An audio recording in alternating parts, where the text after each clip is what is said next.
And injuries and deaths from 2 gas well accidents today. One of them in West Virginia when workers drilling a well through an abandoned coal mine hit a pocket of methane gas that ignited and exploded, burning 7 workers. The other happened in Johnson County, Texas, where local media are reporting at least 3 people killed and several more missing. Witnesses say the blast sounded like a tornado, sending enormous flames and plumes of smoke into the sky. A nearby resident described what she saw.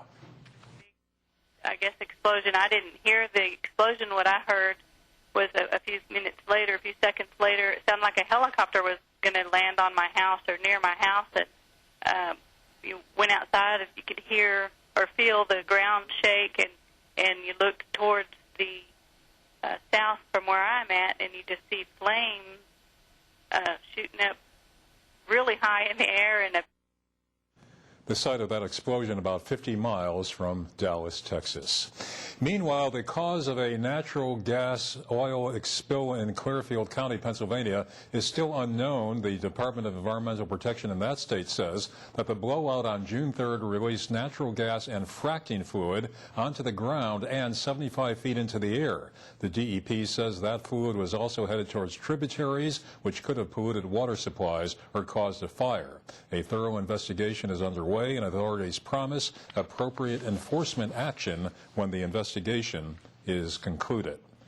Now to another fossil fuel problem. Nearly 50 days after the BP oil spill began, government officials say that they are making progress containing the oil flowing out of the ruptured well. The president and his cabinet got an update on the situation at the White House today. Fox's Jennifer Davis has that report. The oil geyser in the Gulf of Mexico is starting to taper off. That's the word from the president, who met with his cabinet for an update on the BP oil spill. The top hat mechanism that was put in place is beginning to capture some of the oil. Coast Guard Admiral Thad Allen, who's overseeing the government's response, came to Washington with word that up to 462,000 gallons a day are now being captured. But the president stresses the oil won't totally stop until relief wells are completed in a few months. It's going to take some time. It's not going to be easy, but this is a resilient ecosystem. These are resilient people down on the Gulf Coast. The White House says penalties leveled against BP will be based on how much oil has spilled, and the government will use its own figures to determine that. BP says it's already paid out nearly $48 million in claims, but government officials say the process still needs to be improved.